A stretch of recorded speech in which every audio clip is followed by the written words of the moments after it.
પડે. છાયાબેન નારેલીવાલા અડલજ, પિંકેશભાઈ અશોક ટેલર મુંબઈ. બોલો.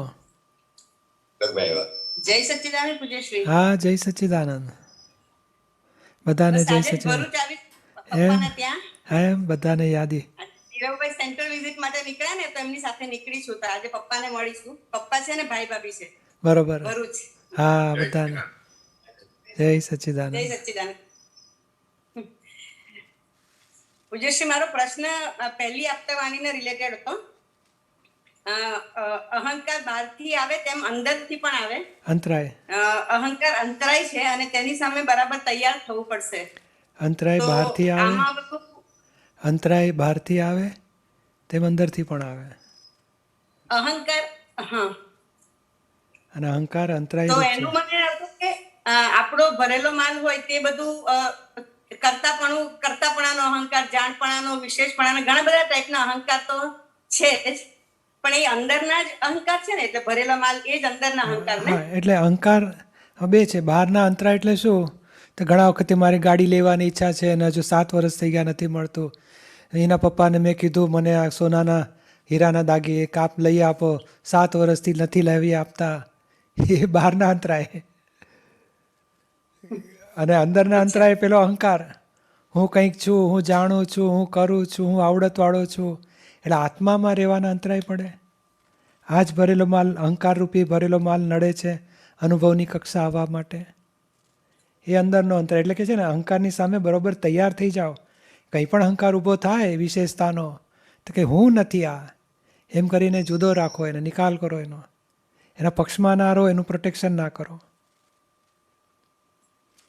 એટલે અપમાન છે ને, એ ખરેખર અહંકાર તૂટવા માટે આવતો હોય છે. કોઈ પણ જાતનું અપમાન, ત્યારે અહંકારનું રક્ષણ નહીં કરવાનું. અને દાદા એ જ કહે છે કે એકનું રક્ષણ કરો ને, કારણ અહંકાર જ્ઞેય રૂપે છે અને તમે જ્ઞાતા છો. અને એકનું રક્ષણ કરશો ને તો આખું દુનિયા જ્ઞેયોથી જ ભરેલી છે. બધાનું રક્ષણ કર્યા બરાબર થયું. માટે કે અહંકારનું રક્ષણ નહીં કરવાનું. જ્ઞેયને નિકાલ કરો. તત્વ આપણું આત્મ સ્વરૂપ, એ તત્વ સ્વરૂપ આપણું આત્મા છે. અને આ અહંકાર એ રોંગ બિલીફથી ઊભી થયેલી વસ્તુ છે. માટે એને તૂટવા દો, જવા દો, નિકાલ કરો. તપ કરીને નિકાલ થવા દો. એટલે કહ્યું ને, મહિનામાં 3 અપમાન જમા કરવાના આપણે. રોજના 3 અપમાન. આપણે રોજના 3. તો એ અપમાન 300 જીતી ગયા તો પછી પણ એટલે પૂછે છે, એનો અર્થ એવો થયો કે આપણે જે શું કહો છો? એટલે આપણે જે ઈચ્છા કરીએ છીએ તેને અહંકાર કહીએ છીએ. ના, અહંકાર અહંકારમાં ના, બહારના શબ્દ નહીં, અંતરાય શબ્દ છે. તમે છે ને અહંકાર શબ્દ બોલ્યા, પણ ખરેખર અંતરાય બહારથી આવે તેમ અંદરથી પણ આવે. અંતરાય બહારથી આવે તેમ અંદરથી પણ આવે. બરાબર. અને ઈચ્છા શબ્દ વાપરો તો ચાલે, કારણ અહંકારને ઈચ્છા છે, પણ એ બહારની ચીજ વસ્તુઓને અને એના અંતરાય પડે છે ને. અહંકારને ઈચ્છા છે અને ઈચ્છા એ અંતરાયનું કારણ બને છે. પણ એ બહારની ચીજ વસ્તુઓના, કે મને આ જોઈએ તે જોઈએ, ન મળે ત્યાં સુધી એની ઈચ્છા રહ્યા કરે, એ અંતરાય. નિરીક્ષક પદવાળાને અંતરાય હોતા નથી, કારણ એને ઈચ્છા જ નથી અને પેલું ભેગું થતુંય નથી, તો અંતરાય ગણાતો પણ નથી. અને ઈચ્છા છે એને મળતું નથી, એનું નામ અંતરાય, ફળ આપે છે. અને અંદરના અંતરાય એટલે પેલો અહંકાર.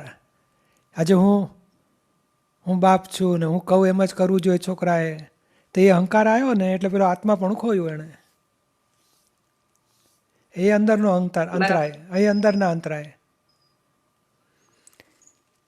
સમજાયું ને? જય સચ્ચિદાનંદ બધાને.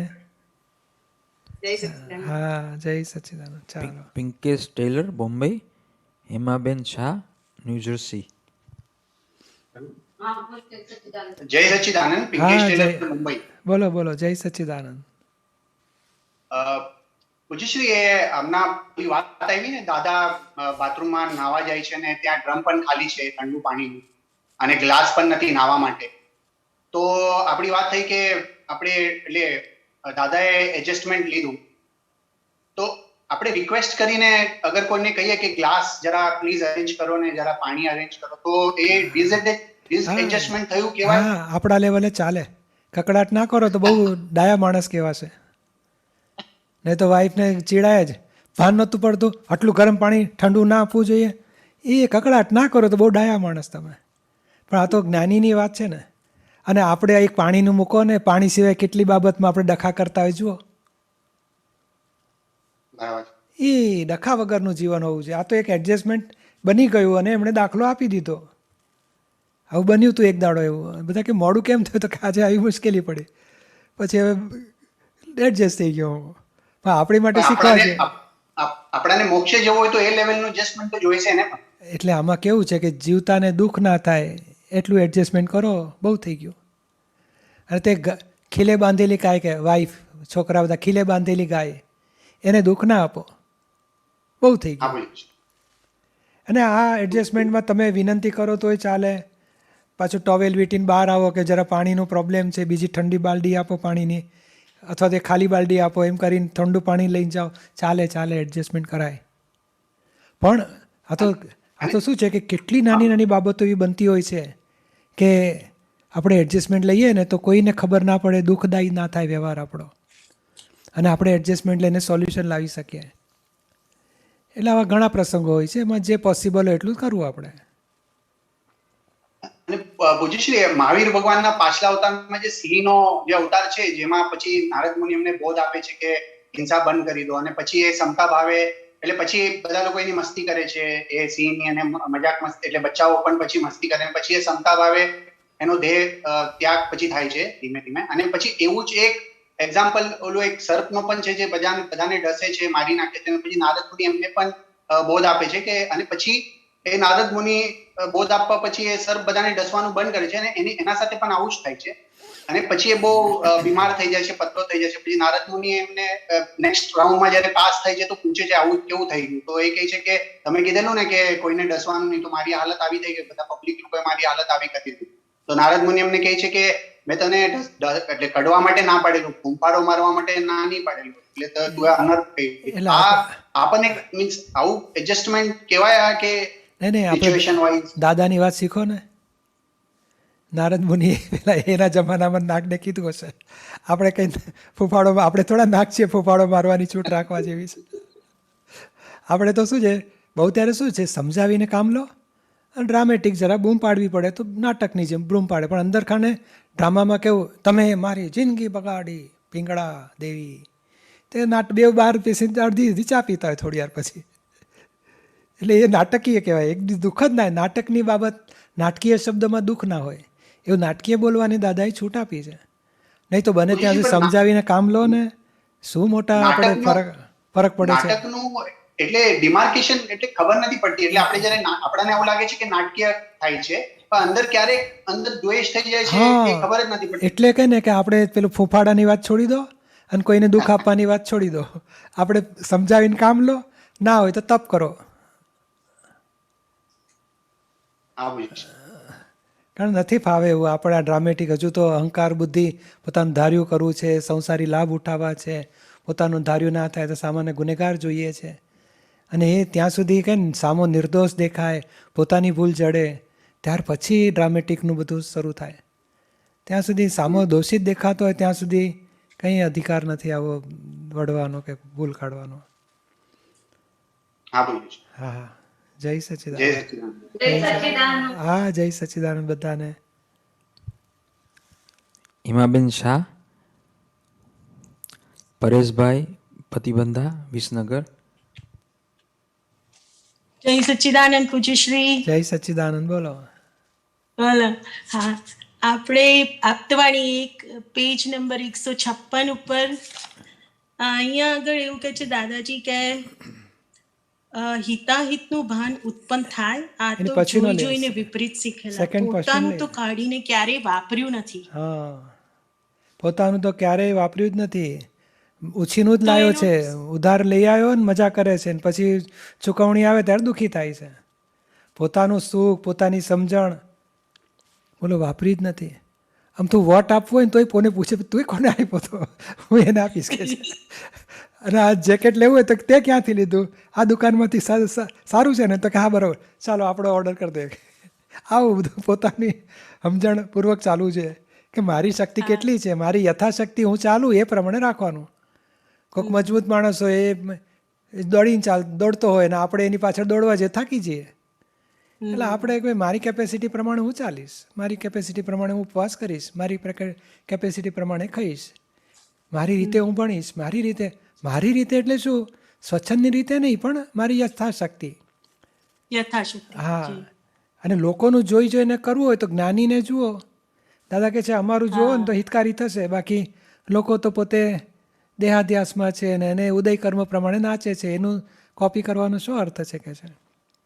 એટલે આ હિતાહિતનું ભાન નહીં હોવાથી દેખાદેખી કરે છે એવું થયું. હા, એવું જ થયું ને બળી. અને કેટલી રીતે દેખાદેખી, હા આણે ગાડી લીધી તો હું લે, આ બ્રાન્ડેડ પહેરી તો હું પહેરીશ, એટલે બધું સમજણ વગર છે. આપણી કેપેસિટી નથી, ઘરમાં મમ્મી પપ્પા કમાણી કરીને દુઃખી થાય છે અને આપણે ગમે તેમ વાપરીએ, એ સમજવું પડે ને, એ સમજણપૂર્વક રહેવું. એટલે દાદા કહે છે ને પોતાનું હિતાહિતનું ભાન કોને કહેવાય, શું કરું તો હું સુખી થઉં અને શું કરું તો હું દુઃખી થઉં. એને સમજણમાં હોય કે આવું કરીશ તો દુઃખી થવાશે માટે આવું નથી કરવું, આવું કરીશ તો સુખી થઈશ માટે આવું કરવું છે. એ સમજણપૂર્વક જીવતો હોય નામ હિતાહિતનું ભાન કહેવાય. અને પોતાની સ્વતંત્ર હોવું જોઈએ, એ કોઈનું દેખીને ના હોવું જોઈએ. જી. હવે આ જ્ઞાન મળે છે આપણને, રાઈટ? તો એ આપણે જ્ઞાન પહેલા આપણને હિતાહિતનું ભાન હતું એનાથી મળે છે કે પછી આપણા પુણ્યકર્મના આધારે જ મળે છે? ખરેખર કે ને પુણ્યકર્મોના આધારે. કોક ભાવમાં ભાવના ભાવી હોય મારે છૂટવું છે, સંસાર જોઈતો નથી, તે કંઈ બીજ પડી ગયું હોય, પછી ભાવ થયા જ છૂટવાના, ત્યારે કોક અવતારમાં જ્ઞાની હોય ત્યારે આપણી લિંક મળી જાય. એટલે પુણ્યાનુબંધી પુણ્યથી જ્ઞાનીની લિંક મળી ગઈ છે આપણને. જી.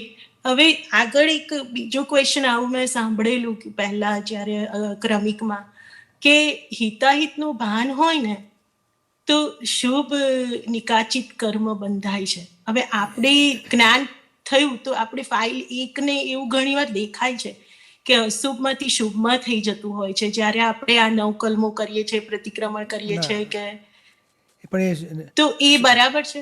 એ ખરેખર કેવું છે કે તમે શુદ્ધાત્મા થયા તો તમને કર્મ બંધાતું નથી. આ તો અજ્ઞાન દશામાં હિતાહિતના ભાન સહિત જીવતો હોય તો એને શુભ કર્મ બંધાય. નિકાચિત શબ્દ તો તીવ્ર કશાય હોય તો ચીકણા કર્મ બંધાય, તીવ્ર ના હોય તો શુભ કર્મ બંધાય. નિકાચિત શબ્દ લાવવા જેવો નહીં. હિતાહિતનું ભાન હોય ને ઉલટાનો હળું કર્મી બંધાય. બોલો, કોઈ દુઃખ આપી જાય તોય એને દુઃખ ના આપે અને જમા કરી દે, અને કોઈને દુઃખ ના આપે એવું જીવન જીવતો હોય તો કેટલા ઓછા કર્મ બંધાય ને, હળું કર્મી. અને શુભ કર્મ બંધાય ને એ ચીકણા શબ્દ, નિકાચિત શબ્દ વપરાય નહીં ત્યાં. નિકાચિત તો બહુ મન વચન કાયની એકતા સાથે હોય અને તીવ્ર હોય કશાયપૂર્વક. જી જી. એટલે હિતકારી હોય તો શુભ કર્મ બંધાય ને, પણ અજ્ઞાન દશામાં. અને જ્ઞાન પછી તો કર્મ જ નથી બંધાતા. 5 આજ્ઞામાં રહો ને તમે. પણ ફાઇલ એકને હજી તો પેન્ડિંગ, જ્યારે આપણે હિતાહિતનું ભાન ના રાખીએ કે જ્ઞાન ના વાપરીએ તો પેન્ડિંગ તો રહે છે જ. હા, એના પ્રતિક્રમણ કરાવીએ એટલે ઓછું થાય, એટલું ધોઈ જાય છે. ઓછું થાય. હા, અચ્છા અચ્છા, બરાબર છે. જય Sachchidanand. Thank you very much. જય સચ્ચિદાનંદ.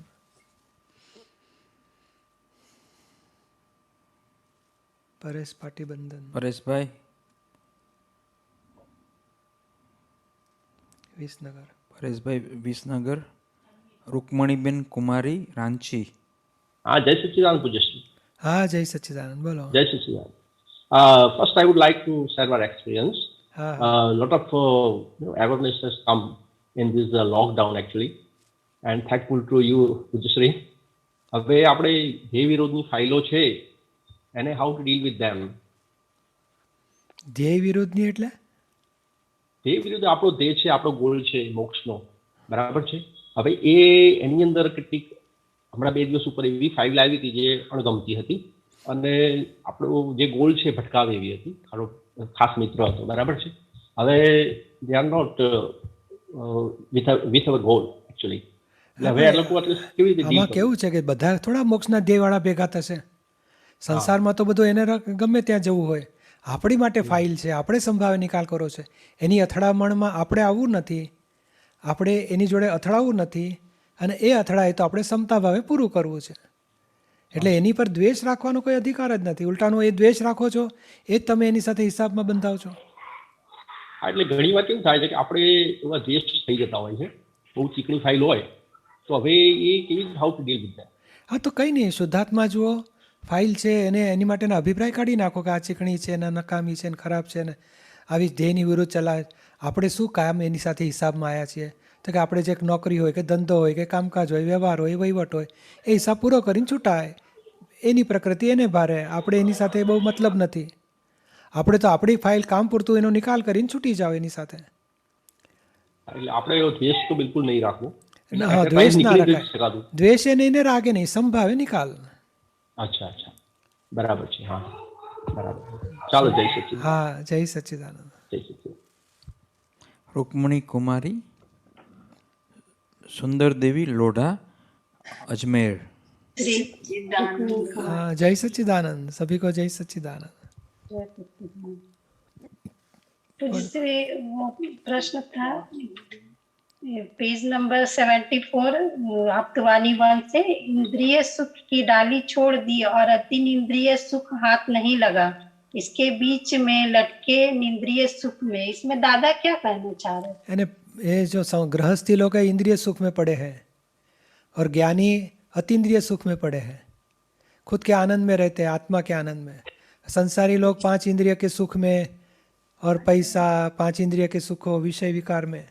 और कोई लोग विषय विकार छोड़ देता है अहंकार से, हमको नहीं चाहिए, इंद्रिय सुख नहीं चाहिए, हमको ज़रूरत नहीं है, हम ध्यान करेंगे, साधना करेंगे, तो अहंकार में आ जाता है।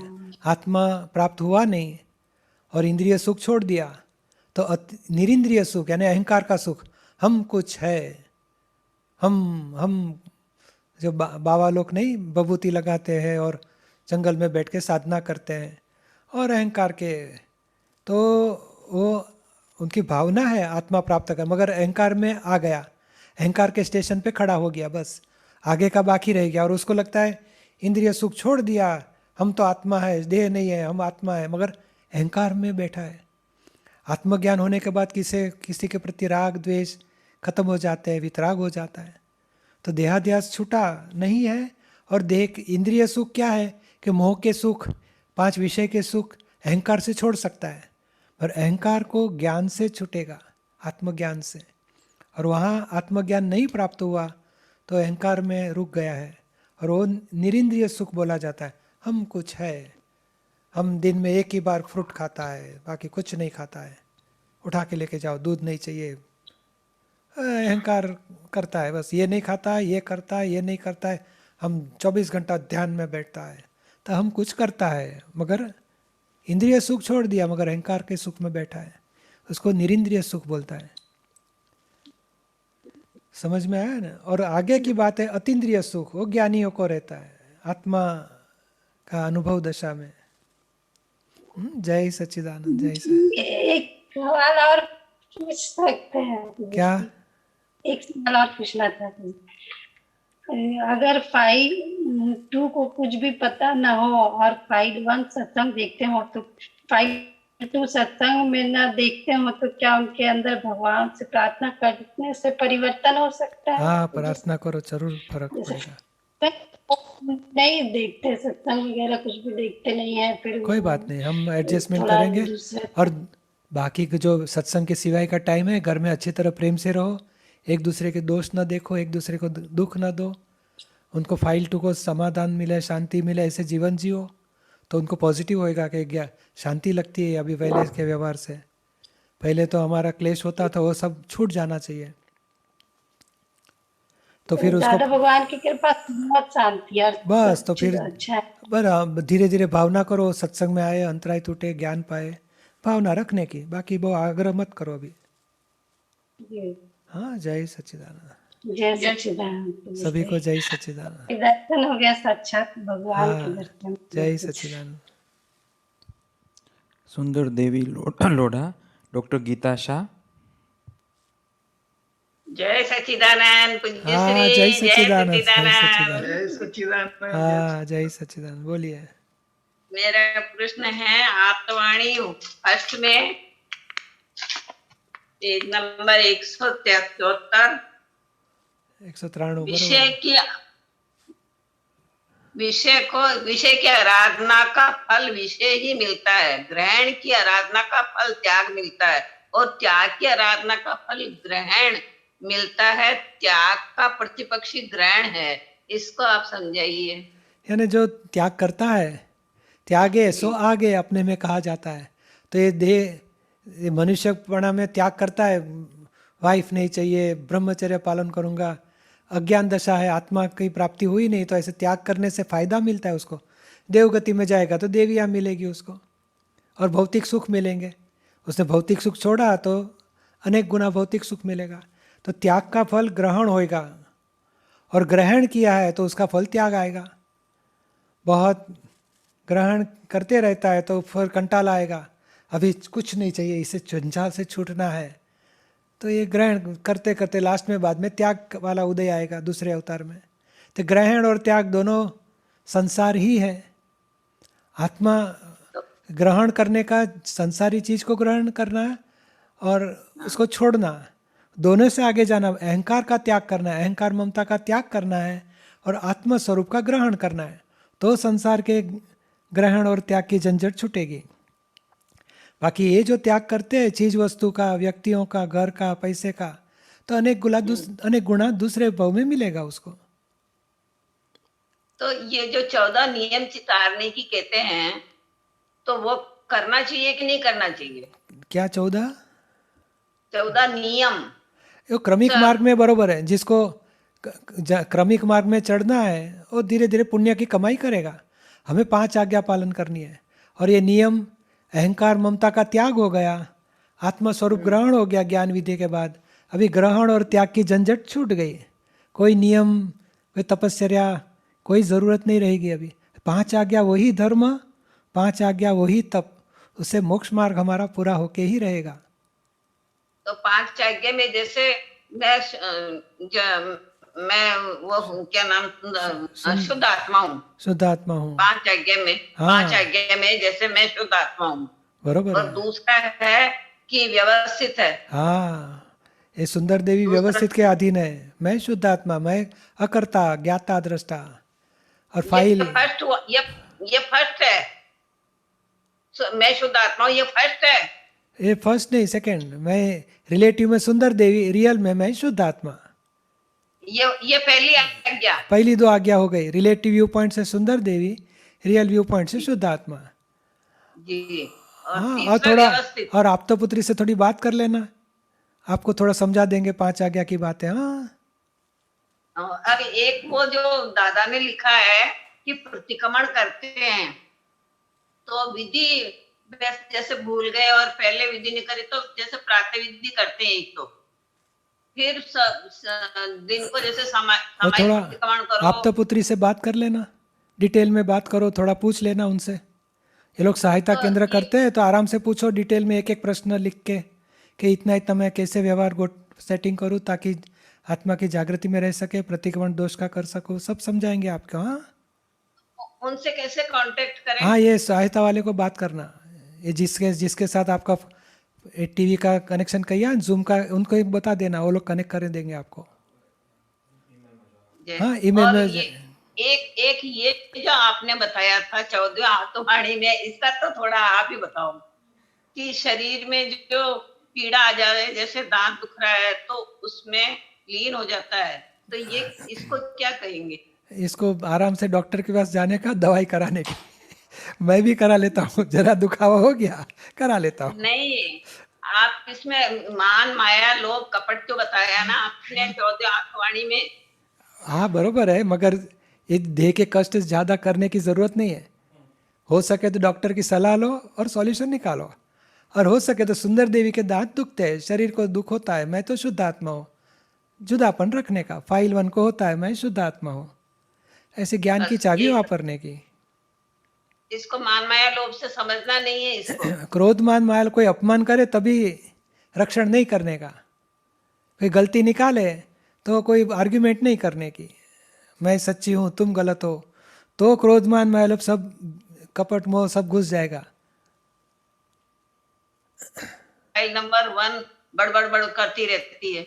हाँ, तो उसको किसी को दुख न हो जाए उतना मैं भी बड़बड़ी करता हूँ सारा दिन, मगर किसी को दुख न हो जाना चाहिए। हाँ वो ये कब मिटेगा?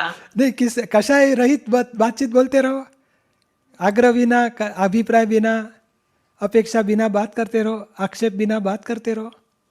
हाँ ये करते रहते हैं और ये सोचते हो कि मेरे से किसी को दुख नहीं हो जाए, मेरे से किसी को दुख नहीं हो जाए, बस ये भाव।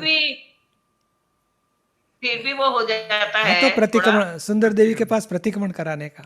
हाँ वो धीरे धीरे प्रतिक्रमण कराती हूँ पूज्य श्री, तो मैं अनंत ज्ञान वाला हूँ, मैं अनंत ज्ञान वाला हूँ, चली जाती हूँ।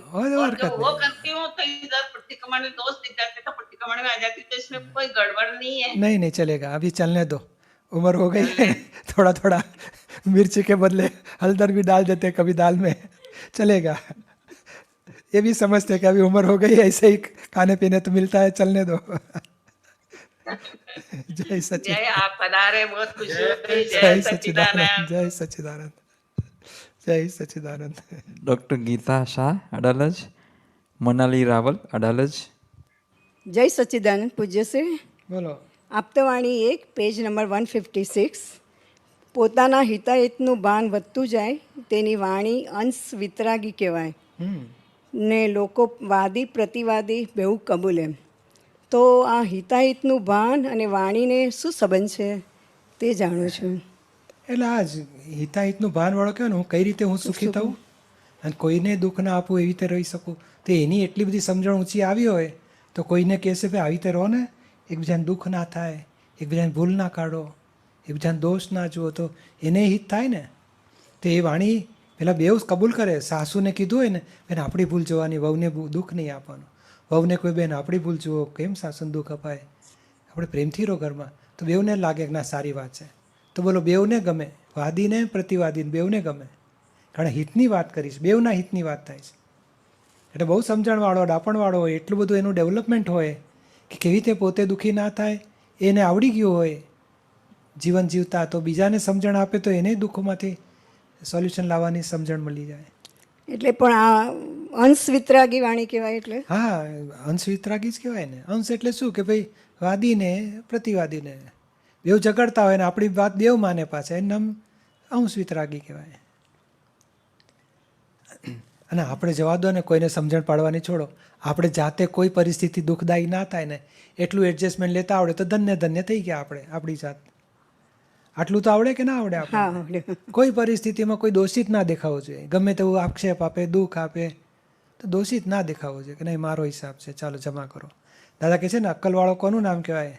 કોઈ દુઃખ આપી જાય તોય પોતે દુઃખ ના આપે, જમા કરે, પોતે તો કોઈને દુઃખ આપે જ નહીં. આટલી આવડત આવી તો બહુ થઈ ગયું. જય સચ્ચિદાનંદ. જય સચ્ચિદાનંદ. મોનાલી રાવલ, કિરણબેન જેઠવા.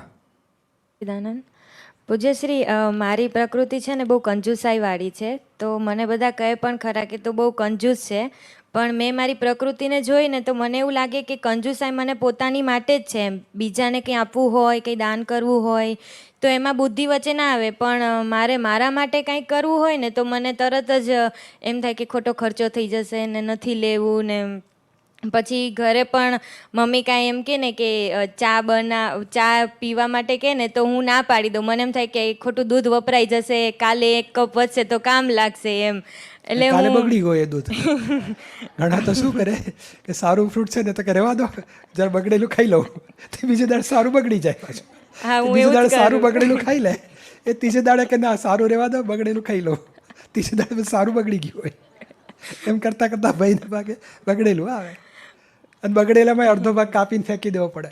હા હે નકામું. જો એક વસ્તુ સમજી લેજો, આ દુનિયામાં નકામું કંઈ જતું જ નથી.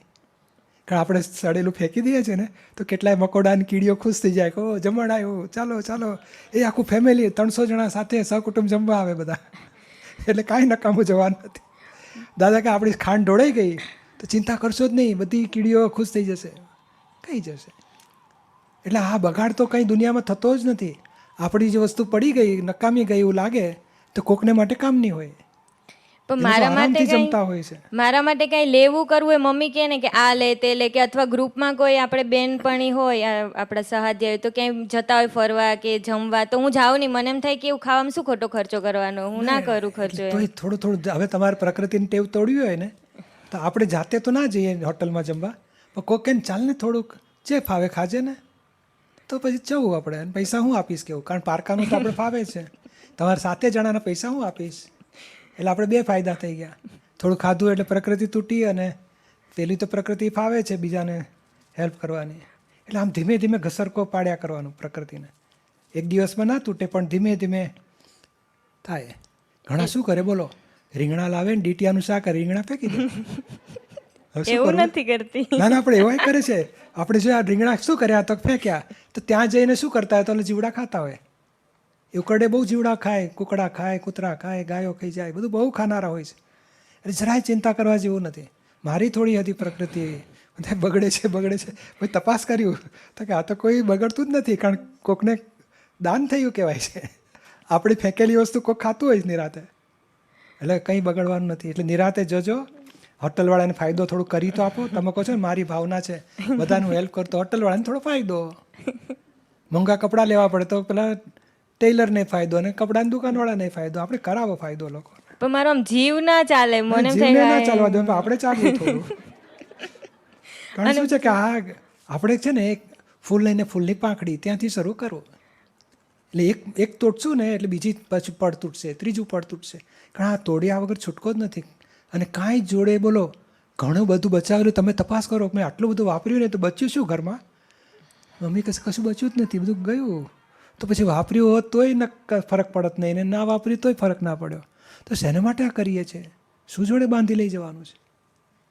પછી ઘણી વાર એના લીધે ખોટું બોલાય જાય, એમ થાય કે ના ના મારે નથી, મને ઈચ્છા નથી ને એટલે મારે નથી કપટ કર્યું જવું. એટલે પાછું કામ બીજા ગુના કરીએ છીએ. એની કરતાં આપણે નિરાતે આપણે હવે લક્ષમાં રાખો. આપણને ખબર પડી ને આ પ્રકૃતિ ઝીણવટવાળી છે અથવા તો વધારે કંજુસાઈ કરે છે, તો તૂટવા માટે છૂટ વાપરો થોડુંક. એટલે બહુ ના થાય તોય પણ ચાલો હું હોટલમાં કે આવું છે તો હું આવું છું, ચાલો તારે આ લેવાનું છે તો કે મારે જરૂર ના લે ને, સારું છે લઈ લેવાનું. અને એક જોડી આપણે બૂટ વધ્યા હોય તો કોકને આપી દેવાના. એટલે દાનનું દાન થઈ ગયું, આપણે લોભની ગાંઠ તૂટી. અને મને આમ બહુ કોઈ કંજૂસ કે તો પછી મારે શું જ્ઞાન સેટ કરવાનું? કહેવાનું કે ના સાચી વાત છે અને તમે મને આશીર્વાદ આપો, મારી ગાંઠ તૂટે, નોબેલ થાવ, થોડું નોબેલિટી આવે મારામાં. સારું, જય સચ્ચિદાનંદ. ધીમે ધીમે આવશે તો શું. હા, જય સચ્ચિદાનંદ. કિરણબેન જેઠવા, દિગીસાબેન શાહ. જય સચ્ચિદાનંદ. મારો સવાલ આપતવાણી 1 પેજ નંબર 156 પર હિતાહિતનું ભાન ઉપર છે. જ્ઞાની મોક્ષે લઈ જાય, સંસારમાં ટકી રહેવા માટે, હૂંફ માટે, નિધિધ્યાસન માટે, જ્ઞાન માટે, સાચી સમજણ માટે વગેરે માટે એક મોટો આધાર છે. હવે આખો દિવસ વિચારમાં જ્ઞાની રહેતા હોય અને એમની ક્રિયા વર્તનમાં લાવવા પણ કોશિશ થતી હોય, તો એમાં નકલ છે કે શું છે? અમુક કેવું હોય કે ક્રિયા હોય કે આપ ચાવીને ખાતા હોય કે યોગા નિયમિત, તો એ બધું વર્તનમાં લેવા જાય તો ટકે નહીં. પણ અમુક ભાવમાં થઈ જાય કે સિન્સિયરિટી હોય, આપની લઘુત્તમતા હોય, તો એ બધું ભાવમાં આવી જાય, તો એ શું નકલ કહેવાય કે? ના સારી વસ્તુ છે. ભાવ છતાં જો ઊંચી વસ્તુ પકડી હોય ને, દાદાની આજ્ઞા કઈ છે, કેવી રીતે પાડવી જોઈએ, ક્યાં ચૂકાય છે, દાદા શું કહેવા માગે છે, એ જ્ઞાનની સમજણનું એનાલિસિસ કર્યા કરો ઉત્તમ એકદમ. કારણ આ તો બધું પરિણામ આવેલું છે. દરેકની પ્રકૃતિ જુદી હોય, નિરૂમાની પ્રકૃતિ જુદી, મારી પ્રકૃતિ. હા, બેવનું સિન્સિયરિટી જ્ઞાન માટે, જ્ઞાની માટે એની કિંમત મોટી. એટલે આ તમે કહો છો ને નિધિધ્યાસન, જ્ઞાન માટે, સાચી સમજણ માટે, એ બધો દાનનો આધાર લો. અથવા તો તમે ભલે સત્સંગની આધાર લો, એ વાંધો નહીં, એક જ કહેવાય. પણ દાદાની વાણી ટોપમોસ્ટ વસ્તુ છે આપણી પાસે, રેડીમેડ બધી. એ ઉપયોગમાં લયા કરીશું ને એ વધારે કિંમતી છે. અને આ બધું આહારી તો કે ભાઈ ઉણોદરી ચાવીને ખાઓ, એને બદલે સાતમી કલમ સમરસી ખોરાક લેવા એવી શક્તિ આપો. ઉણોદરી હો તો ભલે, ના હો તો આગ્રહ નથી રાખવો આપણે. એ સમજણપૂર્વક જાઓ આગળ. હા, પણ બરોબર છે, એ નકલ કહો ને એ ચાલે અહીંયા. હા, પણ પછી ઘણી વખત એના આગ્રહી નહીં થઈ જવાનું. પછી ઘરવાળા કહે છે કેટલી વાર લગાડે, શાંતિ બેસો, હું ચાવીને ખાઉં છું દીપકભાઈને જેમ. તો મેં 1.5 કલાકે જમીને ઉઠો ને ઘરવાળા બિચારા કંટાળી બે જલ્દી કરને. એ ટકતું જ નથી એટલે નથી પૂજ્યશ્રી. ટકતું એટલે સમજવાનું કે પડતું મૂકી દો. આપણે શું કરો, કોઈને દુઃખ ના થાય અને નોર્મલ વ્યવહાર કરો બધાની જેવો સરખે સરખો. અને પેલું જેમ જ્ઞાનીઓની ઓળખાણ વધતી જાય એમ એમનું બધું ભાવમાં સંયો થતી જાય, હા, એ એ લાંબો સમય ટકે, તો એ સાચો રસ્તો છે. એમાં હિત હોય. એ બરોબર છે, એ સાચો રસ્તો છે. હા, જય સચ્ચિદાનંદ. જય સચ્ચિદાનંદ. દિગીસાબેન શાહ, દીપ્તિ કારિયા, અડાલજ. જય સચ્ચિદાનંદ પૂજ્યશ્રી. બોલો. પ્રશ્ન છે, બુદ્ધિનું લોકેશન નથી મળતું, અચાનક અટેક મારી દે છે, તો લોકેશન કેવી રીતે જાણવું અને નિધિ ધ્યાસનને કેવી રીતે વાપરવું આ સોલ્યુશનમાં? કારણ કે કોઈ નિધિ ધ્યાસન બહુ લો હોય ને તો વધારે ના ભાઈ, લોકેશન શોધવા જશો જ નહીં, પણ એને જરૂર જ નથી એની કરતાં એના ફંક્શન પરથી પકડો ને. કોઈમાં ડખો કરે છે, કોઈની ભૂલ કાઢે છે, કોઈ સાથે કકડાટ કરે છે, પણ પોતાની વાતનું રક્ષણ કરે છે, કોઈને આક્ષેપ આપે છે, તો એ બધા બુદ્ધિના ધંધા છે, એને બંધ કરો ને, બહુ થઈ ગયું. લોકેશનને શું કરવું છે? આ ગુંડો ક્યાં રહે છે લોકો જોવા નથી જતા, એ શું તોફાન કરે છે ને એને અટકાવે છે લોકો. પણ એમાં શું થાય છે કે આમ તો દિશાને ઉદ્વેગ ઘણીવાર થઈ ગયા છે, એ બુદ્ધિના તોફાન એટલે બધા. હા, પણ એમાં શું હતું કે ઈ વખતે બુદ્ધિ ક્યાં છે ને એ ઈ ખબર હતી, શોધવાની એટલે જરૂર જ ઈ નથી. જાગૃતિથી ઘણા ખરેખર બધા ખરેખર છે વાળી ને, શકાય. ખરેખર એ માથાકૂટ કરશો ને ટાઈમ બગાડશે નકામો. એનો એટલે જ્ઞાનની હાજરી ગોઠવો, દાદાની આજ્ઞા ગોઠવો, ફાઇલ છે. એટલે બુદ્ધિ શું છે? રોંગ બિલીફમાંથી નીકળેલું અજવાળું. રાઈટ બિલીફ ગોઠવશે એટલે બુદ્ધિ આત્મી જશે, રોંગ બિલીફ છૂટી જશે તો બુદ્ધિ આત્મી જશે, પ્રજ્ઞા હાજર થશે, તો ફાઇલોના સંભાવે નિકાલ થશે. કોઈ જો ડખા નહીં રહે, કોઈને દુઃખ નહીં અપાય, કોઈના દોષ નહીં કાઢવાના રહે. ખરો રસ્તો આ પકડો ને. લોકેશનનો રસ્તો સાચો નથી અને એનો કોઈ ફાયદો નહીં મળે જડ્યા પછી. અને તો પછી અજાગૃતિ હોય છે ને ત્યારે અટેક મારી દેવાય છે, હા, જાગૃતિ તો હોય પછી છે પ્રતિક્રમણ ત્યારે કરાવવાના અને પછી નક્કી કરવાનું કોઈને દુઃખ ના થાય એવો વ્યવહાર કરવો છે. એ અજાગૃતિથી છે, નહીં કે લોકેશનના આધારે પકડાશે. અને આપણું કંઈક ધાર્યું કરવું હોય ને તેથી કકડાટ છે, આપણા કંઈ આગ્રહ હોય તેથી કકડાટ છે, આપણી અપેક્ષા હોય છે આમ જ થવું જોઈએ ઘરમાં તેથી કકડાટ છે. નહીં તો કોઈ સુકામ કોઈ બધા પોતપોતાની પ્રકૃતિ પ્રમાણે ચાલવા દો અને એડજસ્ટ થાવ થોડુંક.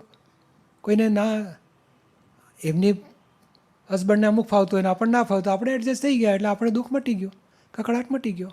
ત્યાં જ એડજસ્ટમેન્ટ લેવાનું છે અને બુદ્ધિથી થાય છે. આપણી સમ્યક બુદ્ધિ એવી સરસ છે, ના કોઈને દુઃખ નથી આપવું. ચાલો તમે આવું ફાવે છે, સારું, તમને ફાવે એ રીતે તમે ગોઠવો, હું તમારી સાથે છું, વાત પૂરી થઈ ગઈ.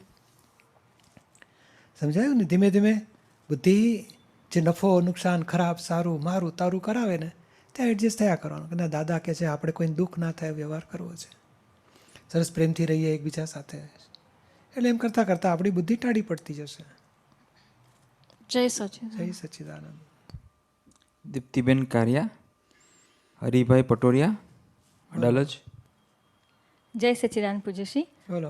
થોડા દિવસ પહેલાં જ આપતાવાણી 1 પાના નંબર 135માં આવેલ હેડિંગ ભાવ એટલે શું એનું વાંચન કરવામાં આવ્યું હતું, પણ ભાવ એટલે શું એની એક્ઝેક્ટ પરિભાષા શું છે એ સમજાતું નથી. વાણી વાંચતી વખતે એવું લાગે કે જુદા જુદા સંદર્ભમાં આનું જુદું જુદું મિનિંગ છે, પણ એ પણ બરાબર ક્લેરિટીથી સમજાતું નથી. દાખલા તરીકે આપતાવાણી 1 પાના નંબર 135માં આવે છે ભાવ એટલે અસ્થિપણું, અને આપતો સૂત્ર નંબર 3917માં છે ઈચ્છાપૂર્વકની વૃત્તિને ભાવ કહેવાય, જબકી આપતાવાણી 1 પાના નંબર 134માં છે ઈચ્છા એ ભાવ નથી. તો ભાવની જુદી જુદી વ્યાખ્યા સમજાવવા વિનંતી છે. એટલે આ સાચું છે કે જે છેલ્લામાં છેલ્લો અર્થ એનો પરમાર્થનો ભાવ એટલે અસ્થિપણું, હું છું. સ્વભાવ એટલે હું શુદ્ધાત્મા છું, એ સ્વભાવ કહેવાય. હું ચંદુ છું એ વિભાવ કહેવાય. ભાવ એટલે વિશેષ ભાવ, હું છું. હવે જે ઈચ્છાપૂર્વકની વૃત્તિને ભાવ કહેવાય પછી એનો એ શું છે કે પેલી લોકોને સીધો ભાવ ના સમજાય, મારે તો બસ ડૉક્ટર જ થવું છે, તો ઈચ્છાપૂર્વકની વૃત્તિ એને નામ ભાવ. મારે ડૉક્ટર થવું છે, મારે વકીલ થવું છે. કેટલાક કહે ચોરી કરીશું તો જ જીવન જીવાશે, નહીં તો શું થાય, હવે આ જ રીતના જીવાય. તો એનો ભાવ, પણ એ ભાવને કેવી રીતે ઓળખાય તો કે ઈચ્છાપૂર્વકની વૃત્તિ એની, એટલે બીજ નાખ્યું એણે. અને હવે ભાવ અને ઈચ્છાનો ડિફરન્સ જો જોવા જાઓ તો ઈચ્છા શું છે? ભાવ એ બીજ નાખે છે, ભાવમાંથી અહંકાર જાગે છે, વિભાવમાંથી, અને અહંકારમાંથી પછી ઈચ્છા ઊભી થાય.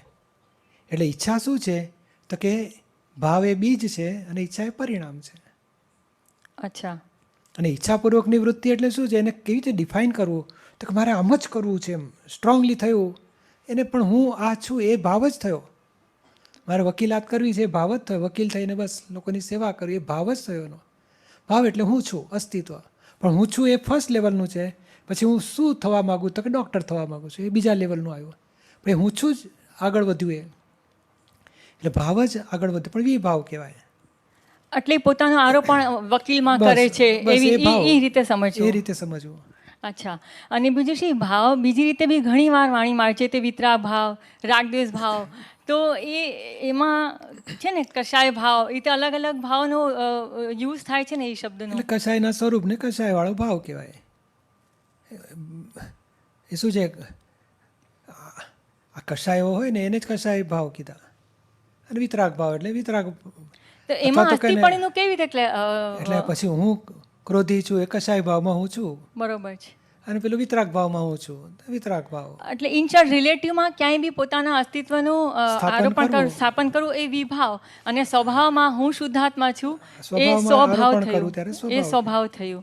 અચ્છા. અને પૂછ્યું એક બીજા સંદર્ભમાં સમજવું હતું, જે રીતે આપણે કહે છે ને કે પરમાણુ ચાર્જ થાય છે એમાં ભાવ ચાર્જ થાય છે, બરોબર છે. અને ઘણીવાર જે તે છે ને પાવર સ્વરૂપનું ચેતન શું, એ ચેપ્ટરમાં દાદા કહે છે કે પાવર કયા સ્વરૂપે ભરાય છે, તો કે બિલીફ સ્વરૂપે. એટલે આ જ આવી ગયું ને કે હું ચંદુ છું, એ જ ભાવ અને એ જ બિલીફ. બરોબર. એવું જ થયું ને. એવું થયું. પછી જ્યારે આપણે જે ઓલું કહે ને કે 6 તત્વનું મિશ્રણ, તો એમાં ચેતન તત્વને જ્ઞાન દર્શન રૂપે જોવું કે ભાવ સ્વરૂપે, કેવી રીતે? કેમ કે ને પરમાણુમાં ભાવ ચાર્જ થાય છે. ચેતન સ્વરૂપ એમાં નથી, એ વિભાવિક થઈ ગયો.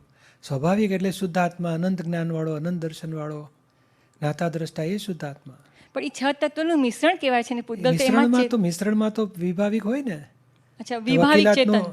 આજે કે ને ચાલવાની ક્રિયા કરે છે, ચાલવાનું જ્ઞાન હોય, ચાલવાની ક્રિયા હોય, ચાલવાનો કાળ હોય, ચાલવાનું ગતિ સહાયક, ચાલવાનું સ્થિતિ સહાયક, ચાલવાનું આકાશ, એ જોઈન્ટ થાય. એટલે વિભાવમાં બધું જોઈન્ટ થાય છે 6 તત્વો. સ્વભાવમાં 6 તત્વોથી જુદો, એટલે પોતાનો સ્વભાવમાં આવ્યો કહેવાય. બીજા તત્વોના 5 તત્વો એના કનેક્શનમાં ના હોય ત્યારે સ્વભાવમાં આવ્યો કહેવાય. અચ્છા. કે પરમાણુમાં ભાવ ચાર્જ થાય છે, પછી જેવા ભાવે વીટેલું એવા ભાવે ડિસ્ચાર્જ થાય, એ વિભાવ નથી. જય સચ્ચિદાનંદ. બરોબર છે. હરિભાઈ પટોરિયા, કૃષ્ણા નકુમ. બોલો હરિભાઈ. જય સચ્ચિદાનંદ. બોલો. જય સચ્ચિદાનંદ. જય સચ્ચિદાનંદ. બોલો. જય સચ્ચિદાનંદ. અરે બોલો ને. મારો પ્રશ્ન એવો છે કે અક્કલ એટલે હિતાહિતનું ભાન અને એવરીવેર કરાવે, અને બુદ્ધિ એટલે એવરીવેર એપ્લિકેબલ અને કોમન સેન્સમાં રાખે. તો એ બુદ્ધિ કેવી હોય, અને બુદ્ધિ અને અક્કલને શું સંબંધ છે? એટલે આ શું છે, પોતે કેવી રીતે સુખી થાય એ હિતાહિતનું ભાનવાળો કહેવાય, અને સામા સાથે અથડામણમાં ન આવવું એ કોમન સેન્સનું કહેવાય. એ અનુભવવાળો છે, એને ઘણા બધા પ્રસંગોમાં સોલ્યુશન લાવતા પબ્લિક સાથે કેવી રીતે ડીલિંગ કરવું તે એને એડજસ્ટમેન્ટ લેતા આવડ્યું, એ કોમન સેન્સવાળો થયો કહેવાય. અને આ એકલો છે, પોતાની ગૂંચવાડામાં ગમે તેવો અથડામણ આવી અથવા તો મુશ્કેલી આવી, કંઈક કહેશે આજે ભાઈ શાક મળતું જ નથી, તો કે ઘરમાં શું છે એમાં એડજસ્ટમેન્ટ કરીને સુખી રહે પોતાની રીતે. ગમે તે વસ્તુ નથી મળતી કે ન બળ્યા સંજોગ ધારા પ્રમાણે ના થયું તો એડજસ્ટમેન્ટ લેતા આવડે, પોતે પોતાના સુખ ગુમાવી ના નાખે, એ હિતાહિતનું ભાનવાળો કહેવાય. કોઈ દુઃખ આપી ગયો તોય પોતે સમાધાન લાવી નાખે કે મેં મોકલેલું પાછું આવ્યું, જમા કરો, મારે કોઈ રાગ દ્વેષ વેરઝેરમાં રહેવું નથી. એટલે પોતાનું સોલ્યુશન લાવી નાખ્યો, એ હિતાહિતનું ભાનવાળો કહેવાય. અને ગમે તેવી વ્યક્તિ સાથે કે ને એવરીવેર એપ્લિકેબલ, થિયરેટિકલી પ્રેક્ટિકલી, ગમે તેવી ઊંધી ચત્તી વ્યક્તિ આવી તો એને સોલ્યુશન લાવતા આવડે એની સાથે, ત્યારે કોમન સેન્સ કહેવાય એને. સમજાયું ને? બરાબર. તો એ બુદ્ધિ કેવી રીતે ઉત્પન્ન થાય? એ જ આ અથડામણમાં કોઈને અથડાય નહીં તો કોમન સેન્સ વધતી જાય. પછી અથડામણ થઈ, વાઈફ કે તમે મોડા ટાઈમે આવતા નથી, તમે આવા છો તેવા છો, તો મેં ચપ શું કરી નાખીશ, મોડું આવું છું તો એ કરું, એ અથડાયામાં ડબલ અથડાયા, એની શક્તિ બધી તૂટી જાય. તો હવે તું શું કહે છે, હું શું કરું, ઘરમાં રહું કે બહાર જાઉં? ના બેસો શાંતિથી, સારું હું સુઈ જાઉં કે જમવા બેસું? તો જમી લો શાંતિથી. જમાડી દે આપણને એટલે જમી લેવાનું.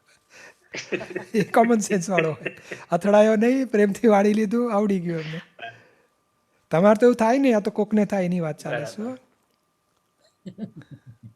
ના ભાઈ ક્યારેક શું થાય થાય ને તો ત્યાં કોમન સેન્સ આપણી, હા તો કોમન સેન્સ આપણી ઓછી પડે છે એવું આમ ઓછી છે. હા એ જ ને. એડજસ્ટ એવરીવેર થઈ જવું આપણે. ચાલો બરોબર છે. બરાબર. જય સચ્ચિદાનંદ. બરાબર. બધાને જય સચ્ચિદાનંદ. જય સચ્ચિદાનંદ. કૃષ્ણાબેન નકુમ. જય સચ્ચિદાનંદ પૂજ્યશ્રી. હલો. હા, મને એ પૂછ્યું હતું કે આપતવાણી 1 સંપાદકીયમાં એક સેકન્ડ પેજ નંબર 9માં સેકન્ડ પેરામાં એક સેન્ટન્સ છે કે જ્ઞાની પોતે નિર્દોષ દ્રષ્ટિ કરી સ્વયં નિર્દોષ થયા હોય અને આખા જગતને નિર્દોષ જ જુએ. તો મને એ પૂછ્યું હતું આમાં કે આ 3 સ્ટેપિંગ્સ છે કે પહેલાંની નિર્દોષ દ્રષ્ટિ કરી, પછી થવું અને પછી નિર્દોષ જોવું. તો એ 3 સ્ટેપિંગ છે. તો પૂછ્યું એ નિર્દોષ દ્રષ્ટિ કરી એટલે ત્યાં તો એવું થાય કે કોઈકની જરૂર પડે, જેમ કે જ્ઞાની પુરુષ છે કે એવી રીતે. પછી નિર્દોષ થવું એ પાર્ટ નથી ખબર કે નિર્દોષ થવું એટલે શું, અને પછી આખા જગતને નિર્દોષ જોવું. એ પેલી બિલીફ બેસે એને હંમેશા કોઈ દાડે સીધું અનુભવમાં ના આવે અથવા તો વર્તનમાં ના આવે. એટલે પેલા બિલીફ બેસે કે ભાઈ આ જગતને નિર્દોષ જોવું જોઈએ. કઈ રીતે? તો કે ભાઈ આપણા જ કર્મોનો હિસાબે આપણને અપમાન આવે છે, એ શુદ્ધાત્મા ગુનો કરતો નથી, એનો ભરેલો માલ છે, આપણી ફાઇલ 1ને અડે છે, હું મારી જાતને આ માનતો હતો એટલે મને અપમાન લાગ્યું.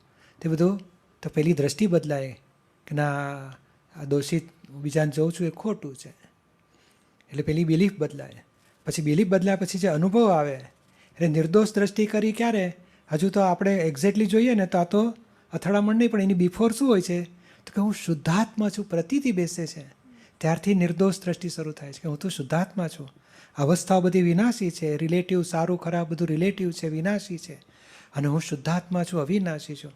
ત્યારથી દ્રષ્ટિ શરૂ થઈ, નિર્દોષ દ્રષ્ટિ. પછી નિર્દોષ દ્રષ્ટિ થઈ પછી અનુભવ આ બિલીફમાં જ છે. હવે અનુભવમાં આવે ત્યારે એ નિર્દોષ સ્વયં થયો કહેવાય, પોતે થયો કહેવાય. એટલે દાદા કહે છે ને દ્રષ્ટિ પહેલાં શુદ્ધાત્માને ભજે છે, પછી પોતે પણ શુદ્ધાત્મા થવા ફરે છે. તો કે પોતે અને દ્રષ્ટિ એટલે દર્શન, અને પોતે એટલે જ્ઞાન. દર્શન એટલે બિલીફ, બિલીફથી ભલે હું શુદ્ધાત્મા થયો, હવે જ્ઞાનથી એટલે કે અનુભવથી થાવ. કોઈ અપમાન કરે તો ના એ શુદ્ધાત્મા છે, હું શુદ્ધાત્મા, આ બધું હિસાબ પૂરો થયો. ત્યારે મારું અપમાન મને કહ્યું એ અપમાનનું ભોગવટો ના આવે પણ તપ કરે ત્યારે અનુભવ અંશ વધે, ત્યારે એ નિર્દોષ એ અનુભવ દશા કહેવાય છે. એટલે પોતે નિર્દોષ થયો કહેવાય. અને એવું દર્શન અને જ્ઞાન થાય પછી વર્તનમાં શું આવે તો કે બીજા પણ નિર્દોષ દેખાતા થાય ને. એટલે પેલા બિલીફમાં આવે નિર્દોષ દ્રષ્ટિ, પછી પોતે નિર્દોષ થાય એ અનુભવ દશા, અને પછી જગતને નિર્દોષ હોય એ વર્તન દશા, ચારિત્ર આવ્યું એનું. એટલે પૂછ્યું છે આમાં આપણે જે અનુભવ લક્ષ પ્રતીતિ વાળું કહીએ છીએ એ વાળું એ જ થયું. અનુભવ લક્ષ પ્રતીતિ, પણ આ પ્રતીતિ પહેલાં બેઠી એટલે પહેલું તો આપણે 3 શરૂ થાય છે, પણ 100% પ્રતીતિ, પછી 15% જાગૃતિ અને 2% અનુભવ. હવે અનુભવ પછી વર્તન થાય ને ત્યારે આ આવે જગત નિર્દોષ દેખાય ને. આપણી આ શરૂઆત થઈ છે, હજુ આપણે પ્રતીતિ બેઠી છે, હું શુદ્ધાત્મા છું, અને 2% અનુભવ થાય. હવે 5 આજ્ઞા પાડીશું એટલે અંશે અનુભવ વધશે, અને પછી વર્તનમાં આવતું જશે. જેટલું 2% અનુભવ 2% વર્તન આવે પછી.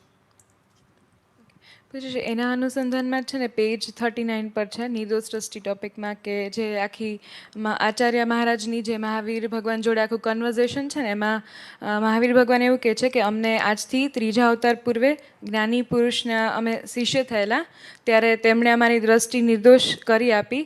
પછી તે દ્રષ્ટિનો અમે 2 અવતારમાં ઉપયોગ કર્યો અને આ અવતારમાં અમે સંપૂર્ણ નિર્દોષ થયા. તો પૂછ્યું છે આ આખું અને આપણું જે કહે છે ને કે આપણને જ્ઞાનમાં દાદા જે જ્ઞાન વિધિમાં નિર્દોષ દ્રષ્ટિ આપે, શુદ્ધાત્મા બનાવે છે અને નિર્દોષ દ્રષ્ટિ આપે છે, તો આપણે તો આ જ અવતારમાં બધું એનું કરીએ છીએ. તો આપણે હજુ શરૂઆત થઈ છે ને. હા, 100% થયા ક્યાં થયા છે? એટલે એ કેવળ જ્ઞાન થાય ત્યારે 100% થશે. એટલે હજુ સ્પષ્ટ વેદન આવશે ત્યારે ઘણું બધું જીત્યા કહેવાય. ત્યાર પછી જો આગળનું કેવળ જ્ઞાનનું સ્ટેશન. એટલે એ ભગવાન મહાવીરને આબોમાં એટલે 2 અવતાર પહેલાં એક દ્રષ્ટિ મળી, પછી 2 અવતાર પછી એમને કેવળ જ્ઞાન આ સ્ટેશન આવ્યું.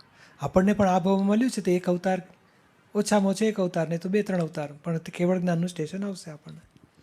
આ ભાવમાં નહીં આવે આપણને. એટલે બરોબર છે, આ જ રસ્તો હોય બધાને. ઓકે, એટલે પૂછ્યું છે લાસ્ટ જે છેલ્લો અવતાર હોય એ અવતારમાં આખું થાય ને, એટલે જે ચરમ શરીરે એમાં જ આવે.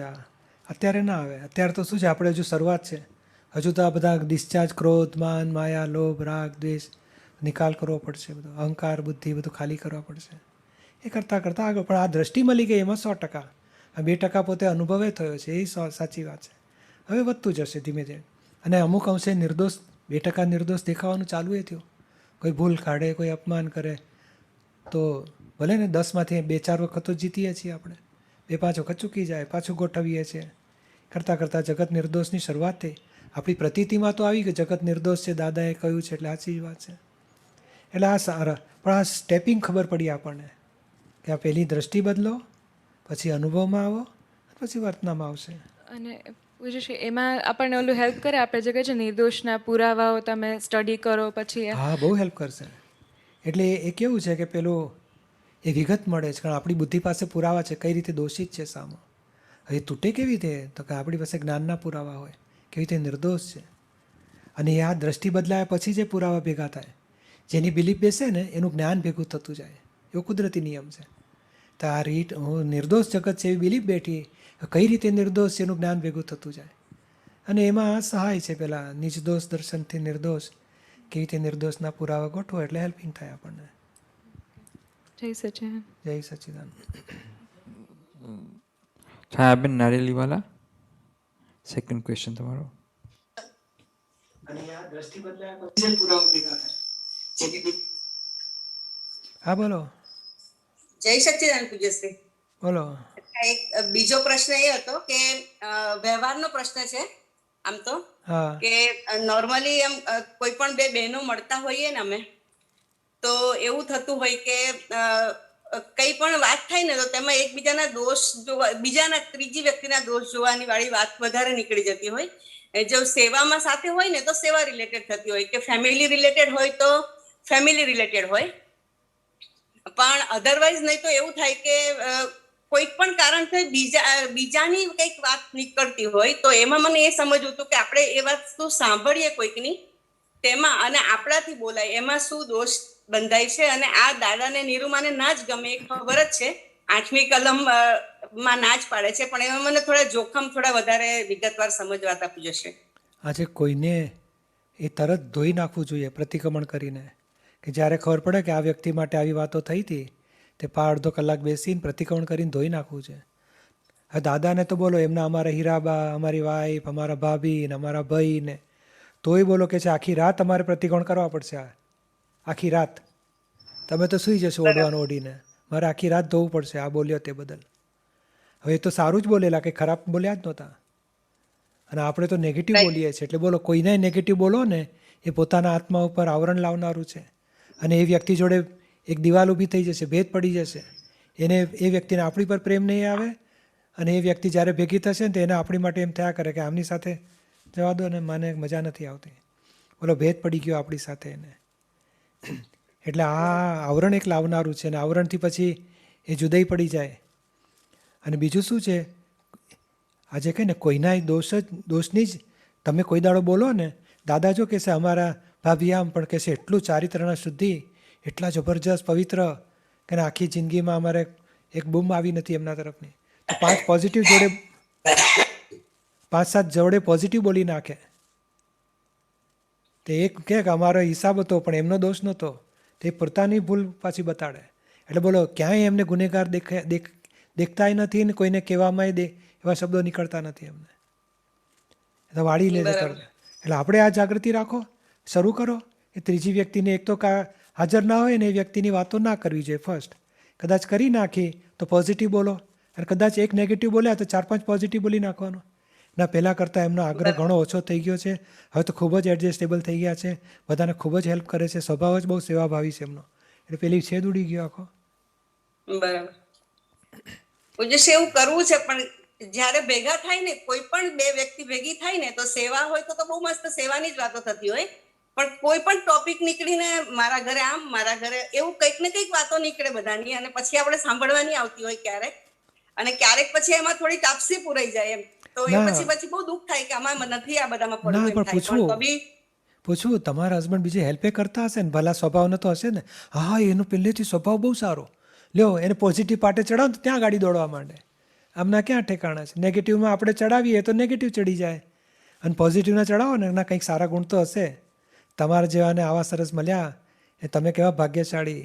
તો કે ના, એમનો સ્વભાવ પહેલેથી સારો, કોઈ દાડો મારે પૈસાની બાબતમાં બોલ્યા નથી. બોલો કેટલા પોઝિટિવ બોલવા માંડે, બોલો. એટલે હવે આપણે કળા શીખી જાઓ કે બે પોઝિટિવ પાર્ટે ચડાવવા છે. નેગેટિવ નથી મજા. નેગેટિવ આ બધામાંથી નીકળવું છે. જરાય મને એમ થાય કે આ બધું બિલકુલ નથી ગમતું. 8મી કલમ 100% પાલન કરવું છે, પણ કઈક સંજોગ એવા બની જતા ને કે બહુ જ સાંભળવાનું આવતું હોય આવું બધું. ના, જે અહંકાર અંતરાય રૂપ થાય છે ને, એ અહંકારનું જ ફળ બુદ્ધિ છે. અને બુદ્ધિ શું કહે? બુદ્ધિ શું ઠરાવે? તો હું તો બહુ હારી, જો એ કેટલી ખરાબ, જો આવું ઊંધું કરે છે એના કરતાં હું બહુ હારી. એટલે આ પોતાનો અહંકાર જ પોસાય છે, કપટ મોહી પોસાય છે. આ આવરણ બધા અંતરાય ઊભા કરીએ છીએ. આ બીજાના દોષ કાઢી, બીજાના નેગેટિવ જોઈને પોતાનું જ નુકસાન વહોરે છે, બોલો. એટલે કોઈની વાતો સાંભળીને પાછા આપણને અભિપ્રાય પડી જાય ને, એ પછી એટલું બધું દેખાય અને પછી જોવું પડે એ બધું. એવું આ બધું રૂપકમાં દેખાય છે આ બધું. એટલે હવે જાગ્રત રહીશું. હા, નીકળી જવાય એવી શક્તિ આપજો, 5 આજ્ઞામાં રહેવાય એવી. અને આ કોઈ સાથે ચર્ચા થઈ ને એટલે સામયિક કલાક બેસી જ જવાનું કે આ કંઈક બગાડ થયો આજે, ચોખ્ખું કરો. શુદ્ધાત્મા અને નિર્દોષ, રિલેટિવમાં નિર્દોષ, રિયલમાં શુદ્ધાત્મા. અને આ બોલાઈ ગયું તો એ પેલી વ્યક્તિ માટે બોલો, પેલી જેનું સાંભળ્યું એના શુદ્ધાત્માને પ્રાર્થના કરો, અને બધું ચોખ્ખું કરો. અને એક બે વખત એવો કરશું ને એટલે આપણી એ કટેવ તૂટશે અને જાગૃતિની શક્તિ વધશે આપણી, કે આવી ભૂલચૂક થવા દેવી નથી આપણે. બરાબર. પૂજ્યશ્રી પછી વચ્ચેનો રસ્તો એવો કાઢે કે એકલા રહેવાનું વધારે પસંદ કરે, કે આપણે કોઈના સાથે બહુ એના કરતા એકલા રહો ને, એટલે એવું બધું શોર્ટકટ શોધે એમ. ના, એ સાચો રસ્તો નથી. એકલા રહેવું એ પાછો એ સંજોગ મળશે તો ને. પણ મૂળ છે ને, આપણામાં ગોળ હોય ને તો માખીઓ આવશે બધી. એટલે આપણામાં રોગ હોય તો ભેગા થશે આવા માણસો. એટલે આપણો પોતાનો રોગ કઈ રીતે આમાં ખાલી કરવો, એ આજ પ્રત્યાખ્યાન કરવા, સરસ પ્રતિક્રમણ કરવા, સામાયિકમાં લઈને બેસી જાઓ અને નક્કી જ કરો કે મારે એક વ્યક્તિને શુદ્ધાત્મા જોવા છે, રિયલમાં નિર્દોષ જોવા છે. એ છોડવું જ નહીં. આપણે આખા દિવસમાં ગમે તે બને દરેકને રિલેટિવલી નિર્દોષ જોવા છે, રિયલી શુદ્ધાત્મા જોવા છે. એ છોડવું જ નહીં. તો મોડું વહેલું પાછું આપણી ગાડી પાટા ઉપર ચડી જશે મોક્ષના. નહીં તો આ તો બધું લપસાવ્યા કરે એવો આ સંસાર બધો વિચિત્ર. અને લોકોને આમાં જ મજા આવે છે કે બીજાને નેગેટિવ બોલે ને તો જ પોતે સારો જ ગણાય ને ઊંચો ગણાય. એટલે આ નિંદા કહેવાય, બધી કુથલી કહેવાય, અને બહુ મોટું નુકસાન કરે પોતાનું.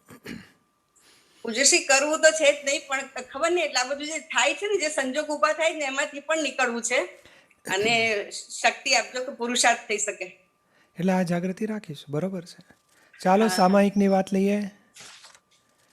આપણે પહેલી આપતાણીનું થોડું ચાલતું હતું કે ને વિષય શાનું નામ કહેવાય? બિગિનિંગમાં ગમે અને એન્ડમાં ગમે, એનું નામ વિષય.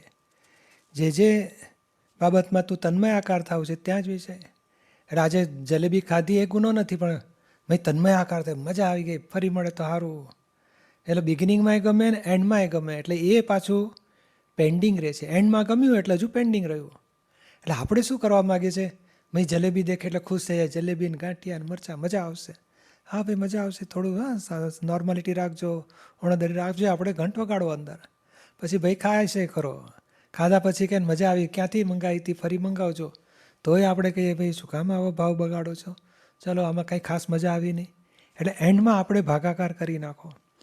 આ તન્મય આકારપણું ક્યાં ક્યાં વર્તે છે, કેવી રીતે એમાં આજે સુખમાં તન્મય આકાર થઈ જાય ત્યારે પેલું ભાન જ જતું રહે કે બિગિનિંગમાં ગમતું હોય ને એન્ડમાં ગમતું હોય.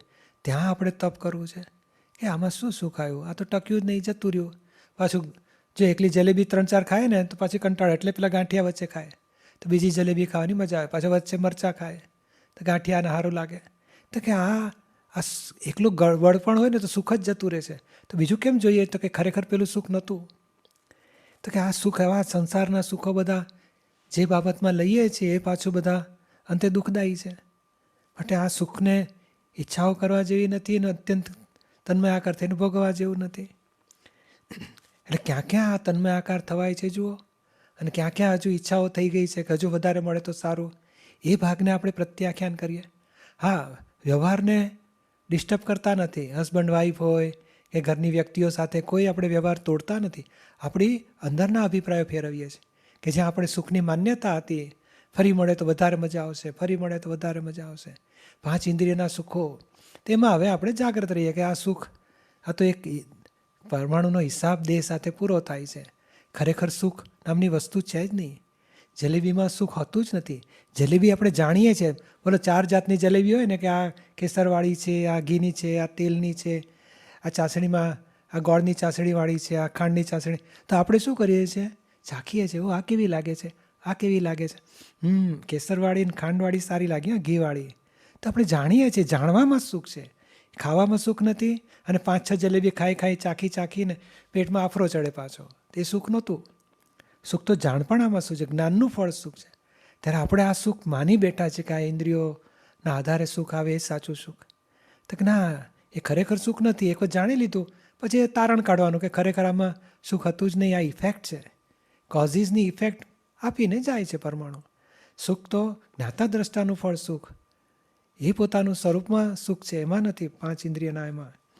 એટલે આ જે સુખ આવ્યા એમાં આવી રીતે એક તો જાગૃતિ ગોઠવવી છે, અને પેલા પરિણામ આપણે જાણવા છે કે આ ટેમ્પરરી છે, એન્ડમાં સુખ આવતું જ નથી. પાછું બીજું સુખ ખોળીશું, માટે આમાં સુખ હતું જ નહીં.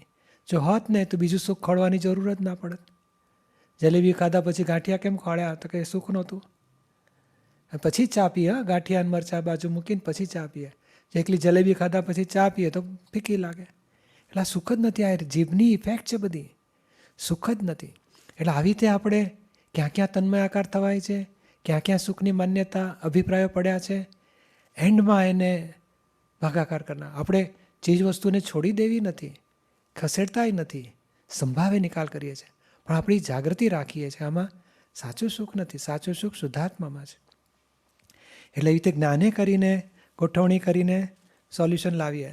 અને ખાનારાને જે મોહ થાય છે, તમે આપણે તો પોતે શુદ્ધાત્મા થયા, અહંકારને ઈચ્છા છે કે બહુ સરસ લાગી. અહંકારે ખાતો નથી, પણ દેહ ભોગવે છે અને અહંકાર સંયોગ કરે છે, મજા આવી, ફરી મળે તો સારું. તો આપણે એને સમજણ પાડીએ છીએ, ભાઈ આ એની મેળે આવીને મળશે, હિસાબ હશે તો, અને પરમાણુ હશે તો બહારથી ગમે ત્યાંથી ખેંચાઈને આવશે. તું શું કામ નવી સંયોગ કરે છે, મને ફરી મળો, તું ભૂસી નાખ, એની મેળે આવીને પડશે ત્યારે કહીશું. એટલે આવી રીતે જ્ઞાન સાથે જવું છે. સાયન્ટિફિકલી જુદા, ટેકનિકલી ભાગાકાર. અને આવા દરેક જ્યાં જ્યાં મોહ ઊભા થતા હોય, જ્યાં લાલચ ઊભી થતી હોય, ના પૈસાનું હોય, કંજુસાઈ ઊભી થતી હોય, કે ભૂખ ખાવાની બાબતોમાં થતું હોય, કે પહેરવાવડાની જે બાબતોના મોહ ઊભા થતા હોય, એમાં સુખની માન્યતામાં, અભિપ્રાયમાં ફેરફાર કરીએ છીએ. અને તે જુદું રાખીને, કે જેથી કરીને આ મોહ ઓગળતા જશે. અને વસ્તુનો હિસાબ તો દેહ સાથે, ચીજ વસ્તુનો, એ ખાવા પીવાનો, એ બધા દેહ સાથે હિસાબ લઈને જ આવેલા છે. વ્યવસ્થિતના હિસાબ એક અવતાર ભોગવે જ છૂટકો છે. તો પછી આપણે શું કામ નવા અભિપ્રાય ફેરફાર ન કરી નાખીએ? એ પાછલા અભિપ્રાયના આધારે ફળ આવશે, નવો અભિપ્રાય આપણો બદલી નાખીએ છીએ. અને છેવટની વાત શું? તો કે શુદ્ધાત્મામાં જ સાચું સુખ છે. આ રિલેટિવ સુખ છે અને ટેમ્પરરી છે, અને રિયલ શુદ્ધાત્માનું સુખ રિયલ અને પરમનન્ટ. એ દિશામાં આપણે જાગૃતિમાં આગળ વધવું છે. ચાલો વિધિ કરીએ. બોલો, હે દાદા ભગવાન, હે દાદા ભગવાન, હે શ્રી સિમંદર સ્વામી પ્રભુ, હે શ્રી સિમંદર સ્વામી પ્રભુ, 5 ઇન્દ્રિયના સુખોમાં, 5 ઇન્દ્રિયના સુખોમાં જ્યાં જ્યાં અભિપ્રાય વર્તે છે, જ્યાં જ્યાં અભિપ્રાય વર્તે છે, ખૂબ જ સુખ મળે છે, ખૂબ જ સુખ મળે છે, ફરી મળે તો સારું, ફરી મળે તો સારું, એવા સર્વ અભિપ્રાયને, એવા સર્વ અભિપ્રાયને જ્ઞાને કરીને ભાગાકાર થાય, જ્ઞાને કરીને ભાગાકાર થાય, જુદાપણાની જાગૃતિ રાખીને, જુદાપણાની જાગૃતિ રાખીને